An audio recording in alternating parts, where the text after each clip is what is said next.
ഒരുപാട് നാളുകൾക്ക് ശേഷം നാട്ടിൽ വന്നിട്ട് നല്ല മധുരമുള്ള കൂഴച്ചക്ക കിട്ടിയ സന്തോഷത്തിലാണ് ഞാൻ. ചക്ക ഇരിഞ്ഞുകൊണ്ടിരിക്കുന്ന സമയത്ത് തന്നെ ഞാൻ അമ്മയടുത്ത് പറയുന്നുണ്ട്, വഴനയിലയിൽ വേവിച്ചിട്ട് ഈ ചക്കയും അരിപ്പൊടിയും കൂടെ എല്ലാം മിക്സ് ചെയ്തിട്ട് ഒരു അപ്പം ഉണ്ടാക്കുമല്ലോ, അതെങ്ങനെയാണെന്ന് ഞാൻ ഇതുവരെ ഉണ്ടാക്കിയിട്ടില്ല, അത് കഴിച്ചാൽ കൊള്ളാമെന്ന്.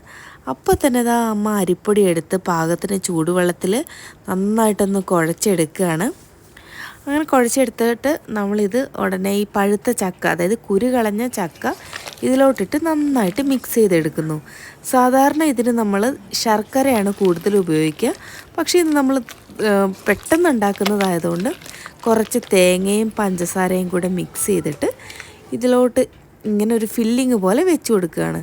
ശരിക്കും ഇതില്ലെങ്കിലും നല്ല അടിപൊളി ടേസ്റ്റ് ആയിരിക്കും, കാരണം ഈ വഴനയിലേൻ്റെ മണവും പിന്നെ നല്ല പഴുത്ത ചക്കയും അരിമാവും മാത്രം മതി ഇതിൻ്റെ ടേസ്റ്റ് കൂട്ടാൻ.